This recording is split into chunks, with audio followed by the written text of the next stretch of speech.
Olá, povo de Deus! Estamos mais uma vez aqui de volta ao canal. Hoje nós vamos estar abordando um assunto que já me pediram várias vezes para poder falar a respeito, sobre a questão do dilúvio. Por que será que Deus mandou um dilúvio na Terra? Aquilo que motivou Deus a tomar aquela atitude de matar toda a humanidade. Será que existia algum motivo por trás daquele dilúvio? Será que existia alguma razão superior por trás daquela situação que estava vivendo aquele povo, a ponto de Deus mandar um dilúvio e destruir toda a humanidade?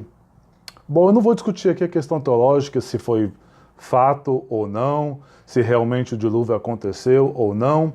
Nós que somos cristãos, que cremos na Bíblia, então nós vamos ficar com um texto bíblico. Vamos analisar algumas coisas. Então, no texto de Gênesis capítulo 6, que é um texto bastante polêmico, e que está registrado a história do dilúvio, que inicia a história do dilúvio, lá em Gênesis capítulo 6, versículos 7 e 8, diz assim: Disse Deus, destruirei de sobre a face da terra o homem e todo animal que criei. Noé, porém, achou graça aos olhos do Senhor.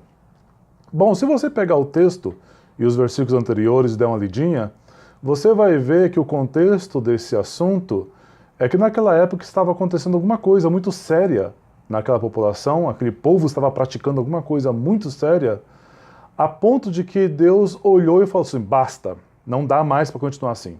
Vou destruir todo mundo, não vai sobrar um. Somente Noé e a sua família, que achou graça aos meus olhos, vão permanecer. Os demais eu irei destruir. O que estava acontecendo para Deus tomar essa atitude? Bom, se você for observar, no versículo 2 vai dizer que os filhos de Deus viram as filhas dos homens e escolheram para si de todas as que gostaram e fizeram filhos nelas. Bom, a grande questão nesse texto é descobrir quem eram esses filhos de Deus. Porque quando você vai observar um pouquinho o texto, a gente vai ver alguns detalhes que esses filhos de Deus, ao se relacionarem com as filhas dos homens, eles tiveram filhos. E esses filhos que nasceram, essa descendência que nasceu, essas pessoas eram consideradas deuses naquela época, semideuses. Eram consideradas divindades, porque eles tinham, de acordo com os estudiosos, eles tinham alguns poderes, eles tinham uma influência muito grande sobre a criação, sobre os animais, eles tinham uma força sobre-humana, eles tinham um conhecimento sobre-humano, eles tinham algumas peculiaridades que eram incomuns aos seres humanos normais. Eles faziam coisas que nem todo mundo tinha capacidade de fazer. Por isso que a Bíblia vai dizer que eles eram os varões de fama, os valentes daquela época. Mas de acordo com os estudiosos, eles não só tinham essas peculiaridades, mas também eles eram pessoas um pouco diferenciadas dos demais daquela época. Então quem seriam então esses filhos de Deus? O que eles tinham de tão especial a ponto de serem diferenciados? Bom, se você vai estudar esse texto de Gênesis 6, existem 3 linhas básicas teológicas que abordam esse assunto, que a maioria dos estudiosos acreditam ser uma dessas 3 possibilidades, de quem seriam esses filhos de Deus que fizeram filhos nas mulheres. A primeira linha teológica que aborda esse assunto diz que eles eram anjos, que possivelmente os anjos de Deus desceram à terra e tiveram um relacionamento sexual com as mulheres, e aí surgiram filhos, e esses filhos eram seres diferenciados. A segunda linha teológica que aborda esse assunto acredita que esses filhos de Deus nada mais eram os descendentes da linhagem de Sete. Sete era um homem piedoso, que nasceu logo depois a Caim e Abel, e ele vai ter outros filhos, e a Bíblia diz que ele vai começar a invocar o nome do Senhor. Os filhos dele vão começar a buscar a Deus. A terceira linha a respeito de quem seriam os filhos de Deus seria que aqueles filhos, de acordo com essa linha, aqueles filhos de Adão e Eva que nasceram lá no jardim antes de eles cometerem pecado. Ou seja, quando Adão e Eva foram criados e foram colocados no jardim, eles estavam em santidades. E essa terceira linha acredita que eles tiveram filhos, muitos filhos, no jardim, antes de conhecer o pecado. Então vamos abordar um pouquinho essas três linhas e ver qual delas são mais coerentes, e talvez isso vai explicar um pouquinho por que Deus mandou aquele dilúvio. Bom, a primeira linha fala que eles eram anjos. Se você for ler o texto de Jó capítulo 1, versículo 6, lá vai dizer que: "E vindo um dia em que os filhos de Deus vieram apresentar-se perante o Senhor, veio também Satanás entre eles." Bom, a Bíblia vai dizer em algumas partes, alguns versículos na Bíblia, vai dar a entender que os filhos de Deus de Jó, de Gênesis capítulo 6, lá em Jó diz que eram os anjos. Porque nós vemos que teve uma época no livro de Jó que quando Deus resolveu fazer uma reunião e os anjos foram convocados para essa reunião, se apresentaram diante de Deus, e junto com eles veio Satanás. E a Bíblia chama esses anjos que se apresentaram diante de Deus de filhos de Deus. A mesma forma de chamar lá de Gênesis 6 é a mesma que é usada em Jó capítulo 1, filhos de Deus. Também no capítulo 38 de Jó, vai dizer que quando as estrelas das alvas juntas alegremente cantavam, e todos os filhos de Deus rejubilavam. Deus está fazendo uma pergunta a Jó: onde estava tu, Jó? Quando eu criava a terra e as estrelas todas cantavam, e todos os filhos de Deus alegremente se rejubilavam quando eu criava o planeta. Deus perguntava isso para Jó, e ele vai mostrar que ele vai usar uma frase de filhos de Deus referindo-se aos anjos. Agora a questão é, se os anjos, que a Bíblia chama de filhos de Deus, se eles vieram à Terra e fizeram filhos nas mulheres, a gente tem que analisar, seria isso possível?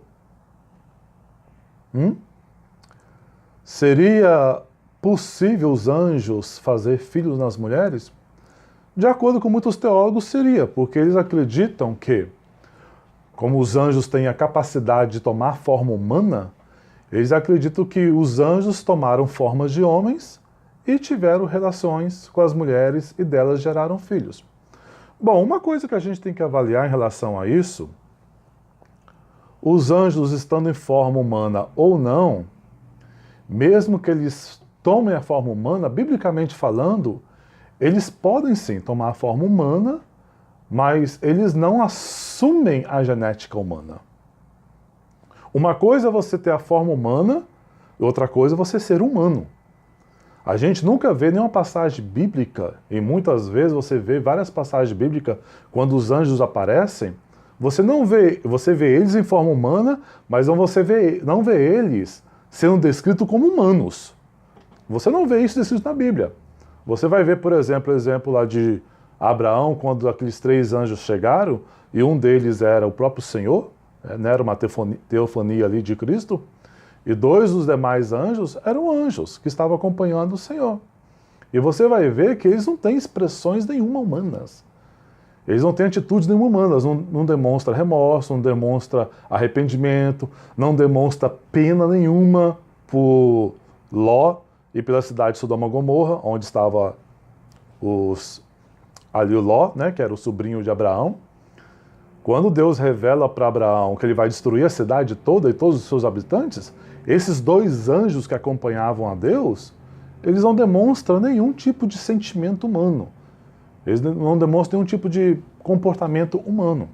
Você vai ver isso também lá com Manoá, quando aquele anjo aparece à mulher dele e diz que ela vai ficar grávida, vai ter um filho, que vai nascer Sansão, que Sansão seria o nazireu, não poderia cortar o cabelo, nem beber bebida forte. E depois, né, Manoá pede para o anjo voltar e aparecer a ele, e esse anjo volta e fala com ele também as mesmas coisas que falou com a sua mulher. Você vai ver que Manoá faz um banquete para oferecer ao anjo, e o anjo não come do banquete. Pelo contrário, o anjo faz um movimento lá no banquete e o fogo levanta-se daquele banquete, daquela comida, e o anjo sobe naquele fogo ao céu. Então você vê, aquele anjo manifesto em forma humana, se ele fosse um ser humano como eu e você, ao subir naquela chama de fogo, ele teria se queimado, teria se machucado. Então você vê que os anjos, eles sim, aparecem em forma humana, mas eles não têm a capacidade de se transformar em humanos.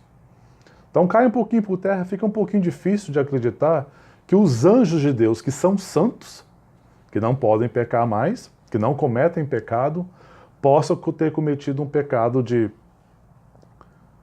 fornicação com aquelas mulheres ao ponto de gerar filhos delas. Bom, fica difícil acreditar nessa linha que os filhos de Deus eram os anjos que possuíram as mulheres e delas geraram filhos.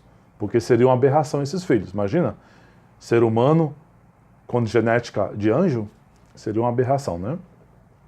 Mas alguns acreditam que seriam isso.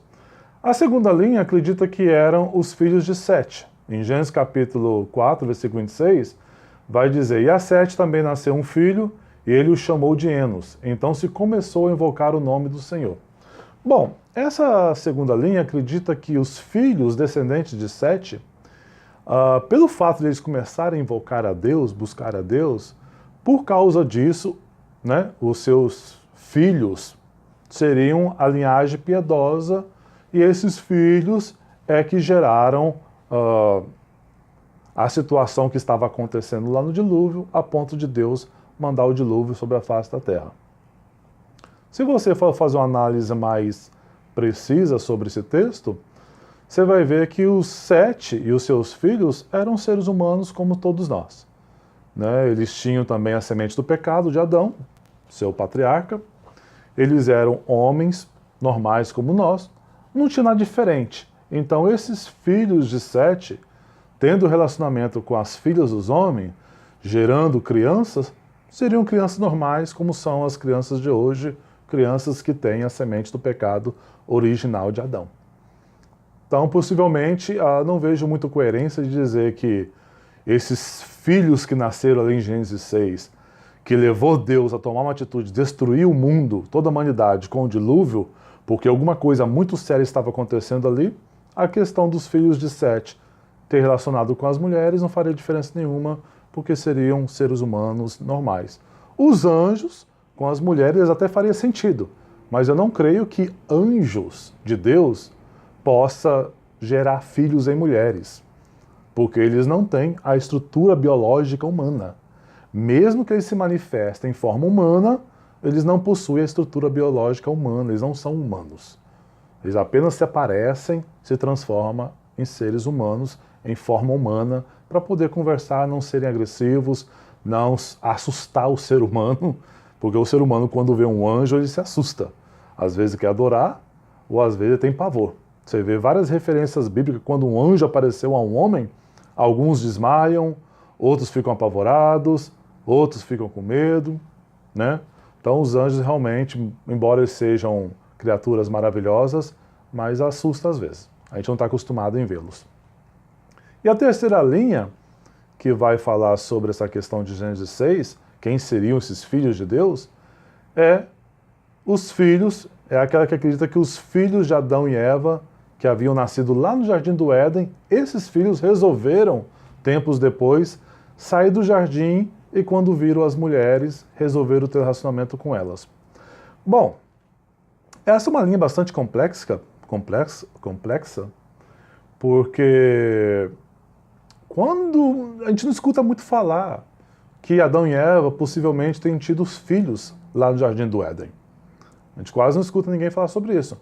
Mas vamos olhar alguns textos que fazem a gente pensar um pouquinho a respeito. Gênesis capítulo 3, versículo 16, Deus vai dar uma repreensão em Eva por ter pecado, comido da fruta, e Deus vai dizer assim a ela, presta atenção que Deus diz.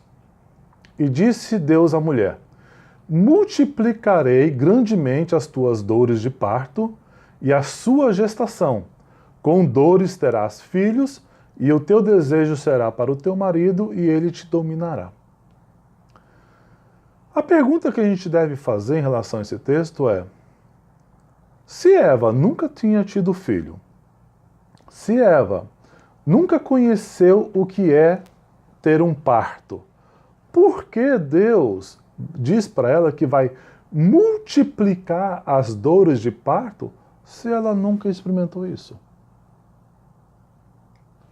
Como que Deus vai multiplicar uma coisa que teoricamente não existe? Estranho, né? Outro texto, no próprio capítulo 3 de Gênesis, vai dizer assim, E chamou Adão o nome de sua mulher Eva, porque ela era a mãe de todos os seres humanos. Espera aí. Mas a gente vai ver no texto que os primeiros filhos de Adão e Eva só vai nascer no capítulo 4, que é Caim e Abel. Esses dois meninos só vão aparecer no capítulo 4, no capítulo seguinte. No capítulo 3, teoricamente, eles não tinham filhos. Teoricamente, ela não tinha gerado filho nenhum. Mas no capítulo 3, por duas vezes, Deus vai dizer algo, vai acontecer algo, que dá a entender, ou pelo menos dá a impressão, que Eva já tinha sido mãe. Deus multiplica dores de partos, no versículo 16, e no versículo 20, o próprio marido de Eva chama ela por esse nome, porque a palavra Eva, o nome Eva, significa mãe de viventes, mãe de seres vivos. Então, se Adão dá o nome à sua mulher de Eva, é porque ela já tinha sido mãe. Porque o nome significa isso. E agora o que me intriga mais em relação a isso, que eu fui pesquisar, é o que está escrito no capítulo 5 de Romanos.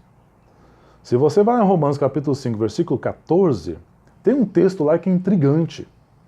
E esse é o texto que dá muita base bíblica para acreditar que essa terceira linha é a mais coerente em relação a Gênesis 6. Olha o que diz o texto. Romanos capítulo 5, versículo 14 diz assim: No entanto, a morte reinou desde Adão até Moisés, até sobre aqueles que não pecaram, à semelhança do pecado de Adão, o qual é figura daquele que havia de vir. Ora, pergunto, quem nesse planeta Terra não pecou segundo a semelhança do pecado de Adão? Por acaso existe alguém que passou nessa Terra que não veio de Adão? Que não tem a semente do pecado de Adão? Se você for observar no próprio capítulo de Romanos, você vai ver que a Bíblia diz que todos pecaram. E que por um homem o pecado entrou no mundo. E por causa do pecado entrou a morte, e a morte atingiu a todos. Por isso todos pecaram. Ora, se todos pecaram, quem são esses que Romanos capítulo 5, verso 14, diz que a morte atingiu a eles também, mesmo que eles não tenham pecado segundo a semelhança do pecado de Adão, o pai deles? Quem seriam esses que tinham escapado do pecado de Adão? Fica aí a critério de pesquisa. Por isso essa linha, essa terceira linha que diz que esses filhos de Deus de Gênesis 6 são os filhos de Adão e Eva que nasceram lá no jardim antes deles pecarem, ela tem bastante ênfase, bastante base, tem bastante força no meio teológico, e ultimamente ela vem crescendo bastante. Porque as outras demais linhas, a gente não encontra muita base teológica para dizer que assim era. Mas com essa aqui, dá bastante base. Agora, partindo pelo princípio que possivelmente Adão e Eva tenham tido filhos lá no jardim antes de pecarem, o que teria acontecido com esses filhos depois que os pais pecaram e foram expulsos do jardim? Já parou para pensar nisso? Se esses filhos, imagine se esses filhos, anos depois, a gente não sabe quantos anos eles ficaram lá, nem quantos filhos tiveram, nem se por acaso eles se multiplicaram lá, mas vamos cogitar que esses filhos existiam e que eles ficaram lá muitos anos, depois que os seus pais foram expulsos do jardim por terem pecado. Muitos anos depois, eles resolveram sair do jardim. Imagine, esses filhos eram seres que não tinham o seu pecado do pai. Eram santos, perfeitos, assim como Deus tinha criado Adão. E quando eles saem do jardim, eles encontram um monte de mulheres fazendo a sua vida, trabalhando, vivendo. E eles veem que as mulheres eram bonitas e eles resolveram pegar algumas para si, como esposas, e terem filhos com elas. Tenta imaginar, parece até um pouco assim absurdo, mas tenta imaginar um pouquinho seres humanos perfeitos, santos, sem pecado, se unindo a mulheres pecadoras. Você já imaginou que tipo de filhos vai nascer? Que tipo de crianças vai nascer? Com qual natureza essas crianças vão nascer? Com a natureza dos dois lados? Era uma aberração, praticamente um humano híbrido que estaria nascendo ali, em Gênesis capítulo 6. Eu tenho para mim, essa é uma opinião pessoal minha, eu tenho para mim que um dos motivos principais, ou talvez o motivo principal, pela qual Deus decidiu destruir a raça humana, seria essa questão da união desses filhos de Adão com essas mulheres. Porque estava nascendo ali uma nova raça, uma nova série de humanos, novos seres humanos ali, com duas naturezas, a natureza santa e a natureza pecaminosa de Adão e Eva. Agora a grande questão é, se eles eram os filhos de Deus, talvez poderiam ser, e eles resolveram ter esse relacionamento que não deveria ter acontecido, e geraram filhos que a Bíblia vai chamar de seres famosos, seres extraordinários da antiguidade, que segundo a mitologia e os estudiosos acreditam que eles eram seres que tinham poderes sobrenaturais, tinham capacidades sobre-humanas, eram idolatrados como deuses, eram considerados semideuses daquela época. Então alguma coisa diferente eles tinham. E alguma coisa muito séria estava acontecendo. Se isso aconteceu, Deus teria razão realmente para poder destruir o planeta Terra e acabar com a raça humana. Ele tinha que eliminar aquela raça ali, porque não poderia isso continuar. Não poderia isso se propagar. Porque isso gerar uma nova geração de gente, de pessoas, sabe lá o quê? Sabe lá que tipo de gente seria essa? Pessoas híbridas, né? Eu tenho para mim que essa terceira linha faz mais sentido, dá mais razão para Deus destruir a Terra com o dilúvio. E agora a pergunta que fica é, tá, ok, façamos de conta que realmente isso aconteceu. Veio o dilúvio, matou a todos, só sobrou Noé e sua família. Noé e sua família eram seres humanos normais como nós. O que aconteceu com a alma desses seres híbridos? Para onde que eles foram? Se eles tinham duas naturezas, quando eles foram mortos no dilúvio, porque tem muita gente que acreditava que eles eram gigantes, mas a Bíblia vai dizer que naquela época já existia gigante e continuou existindo depois. Então os gigantes não tem nada a ver com o relacionamento dessas pessoas e com a descendência que vieram deles, desse relacionamento. Os gigantes já existiam naquela época e continuaram existindo, tanto é que depois do dilúvio vai continuar a ter gigante. Davi vai lutar com um gigante, a gente vai ver gigantes na terra de Canaã. Os gigantes continuaram existindo e nada disso fez diferença. Mas no dilúvio, todos foram mortos. Deus destruiu a todos no dilúvio. Agora, o que aconteceu com a alma desse povo que morreu no dilúvio? Com a alma desses seres híbridos que morreram no dilúvio? O que aconteceu com essa alma deles? Será que foram para o Hades? Fica aí para você pesquisar, e isso vai ser cena para os próximos capítulos, no próximo vídeo que nós iremos fazer a respeito dos demônios. Te aguardo lá.